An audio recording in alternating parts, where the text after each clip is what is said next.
Hi, hello. Subscribe lang kayo dito. Mag-iingat kayo. Lahat ng viewers ng Rochelle Anting vlog, please do subscribe and thank you for all your support. Toits, no? Ingat. Good morning. Dito tayo ngayon sa District 6, dito sa Manila Health Department Wellness Pandacan. So kung natandaan ninyo, ito yung binisita ni Yorme. At ngayon, good news dahil groundbreaking na po. So ito po pala yung Bieta Health Center. So magiging ganito yung itsura niya. Wow, napakaganda, no? Yan. So ito yung mga meron dito. Meron siyang ito yung mga project pictures. Minor operating room, dental room, waiting area, lobby, reception desk, physician's room, nurse station, staff, kitchen, pantry, medical storage room, at service area. So ito naman yung mga ganito yung itsura ng waiting area. Napakaganda, napakasosyalin. Iba talaga yung ating Yorme, no?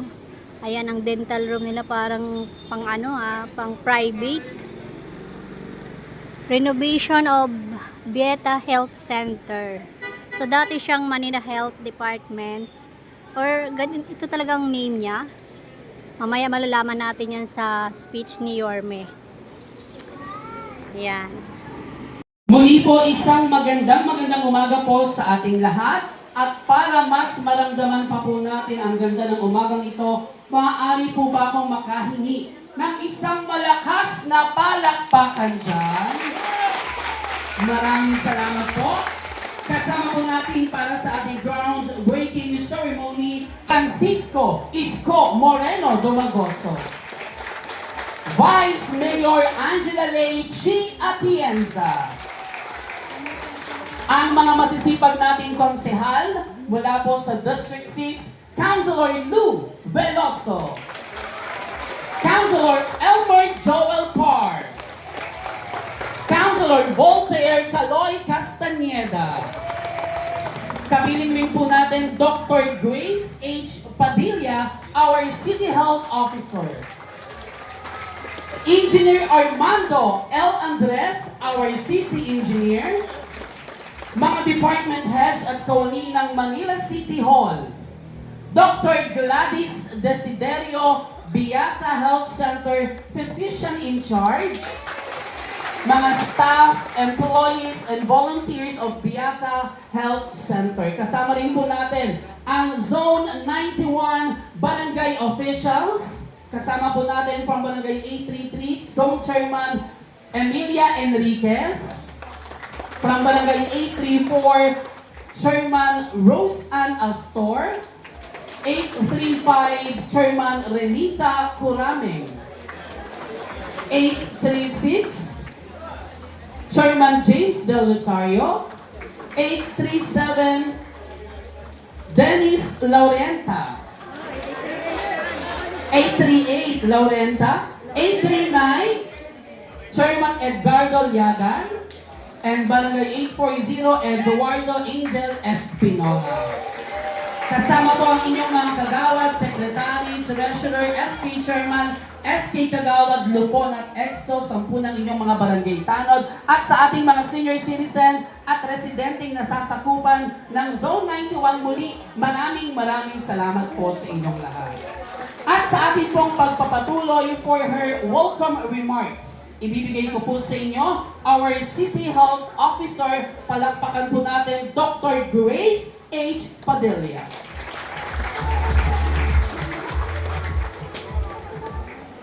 Sa ating pong kagalang-galang na Mayor Isko Moreno Domagoso, sa ating pong Vice Mayor Angela Lei Atienza, sa ating pong mga kagalang-galang na councilors, sa ating pong mga barangay chairmans, kagawad, sa aking pong mga kasamahan sa Manila Health Department, Dr. Ed Santos, ang District Health Officer ko ng District 6, si Dr. Restituto Aguilar, ang aking pong masipag na physician in charge, Dr. Desidorio, ang aking pong mga supportive na department head, si Engineer Andres at saka Caderis, sa inyo pong lahat na taga dito sa Biata. Ako po ay isang Pandakenya din po. Ako ay na pinanganak sa Balagtas. At magandang umaga po sa inyong lahat. Ngayon po ay bumalik kami ni Mayor Isko para tuparin ang isang pangarap at isa pong pag-asa sa ating health center. Ilang buwan po ang lumipas, dumating po kami dito para kayo po ay pakinggan at hingin po kung ano po ang mga kailangan nyo dito sa isang munting bahay natin dito sa Biata.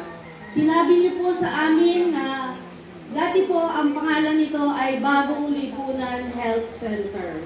Kami po ni Mayor Isko ay nagtanong kung ano ba talaga ang gusto niyo maging pangalan ng ating health center. So sumagot po sila na maging Biata Health Center. So sa local health board po natin ay pinasan po natin ang pangalan na Biata Health Center dito po sa inyong bagong health center. So palakpakan po natin ang bumubuo ng local health board kasama po si ating Vice Mayor Chika Chensa. Kasama po noon ay nagbigay po ng magandang perspective ang ating architect engineers para po maging state-of-the-art ang ating health center. At hindi lang po yun, kailangan po ay episyente at epektibo at mababait ang pipiliin nating mga kasamahan dito sa ating health center.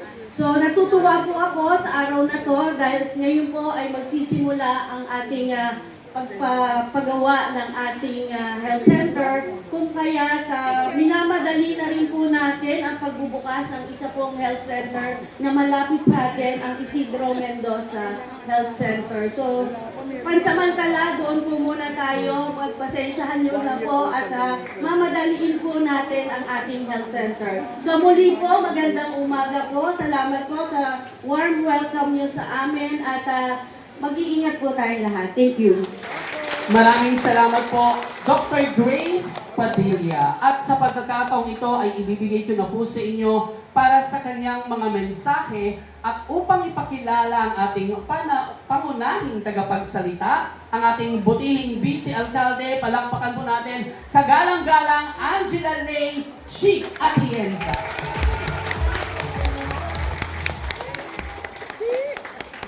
Magandang umaga sa inyo lahat. Kamusta po kayo? Sigurado ako na maganda ang umaga ninyo dahil sa balitang ito ngayon. Tama ba ako? Pero bago ang lahat, gusto ko muna bumati sa ating napakagaling na alkalde na si Yormes Morel at Magoso. Palakpakan niyo naman siya dahil wala ito kung wala siya. Si Dr. Gladys Desiderio, maraming salamat po sa lahat. Ang ating hindi natutulog na MHD Director, pero hindi naman mukha, si Dr. Radilla, si Engineer Andres, ang ating mga magagaling na mga chairman na nandito na talaga namang nakita ko masipag kayo. Palakpakan natin sila. Ang mga konsehal na hindi rin natutulog, actually sa totoo lang po, lahat kami under your best choice, hindi na natutulog. Pero kaya palakpakan po natin ang ating mga konsehal na nandito sa harapan. Ang ating mga medical frontliners, ang aming mga lolo at lola, ang mga kabataan na nandito at ang lahat ng mga nandito ngayon. Alam nyo, sa totoo lang, naalala ko nung kami nangangampanya. Alam nyo ba 1 year na tayo? Anniversary na pala natin. Nag 1 year tayo nung May. Pero alam nyo naman po na pagpasok namin ni Yorme dito, ang dami pong problema ang kinaharap ng administrasyon to. Pero nakita nyo, na kahit na anong mga hadlang, ang dami pa rin niyang nagawa sa isang taon. Tama ba ako? Lakasan niyo yan! At naalala ko nung kampanya, binida niya talaga, dahil importante para sa kanya, na ang kalusugan niyo ay laging una. Kaya nung kami pumasok dito, ang dami na pong health centers ang nag-groundbreak at marami na rin po ang mata-turn over in a few weeks time. And dito, naalala ko rin, sinasabi nga niya, na pag nanalo kami, papaayos niya ang Beata Health Center. At ito na, nakikita niyo na ang kanyang pangako ay kailanman hindi nakapako. At bilang vice-alcalde niya at presiding officer, ang trabaho ko naman kasi talaga ay mag-preside sa City Council. Kaya pag meron siyang gustong pagawa sa akin, mabilisan kami kasama ng mga konsehal na pinupukpok namin ito para maisakatuparan ang kanyang plano. Hindi ko nahahabaan ang aking gustong sabihin sa inyo dahil alam ko mainit. Pero alam ko naman na ang taong papakilala ko sa inyo ay kilalang kilala na rin. Pero siguro, isang perspektibong papakita ko sa inyo bilang isang tao na nasa likuran niya palagi. Nakita ko na isang tao na may tunay na vision para sa ating lungsod. Nakita ko rin kung gaano niya kamahal kayo. Na minsan, kahit na hirap siya at hindi natutulog, ni walang weekend ang ating alkalde, talaga namang nakikipaglaban pa rin siya. Thank you sa inyo, pati sa mga viewers nyo and followers nyo. Oh, marami na kayong aabangan. Yes, excited Handa na po ba kayo kami. mapuyat? Yes naman, your man. Ay makapagpasalamat sa inyong lahat. At sa ating mga vloggers, shout out sa lahat ng vloggers. You survive.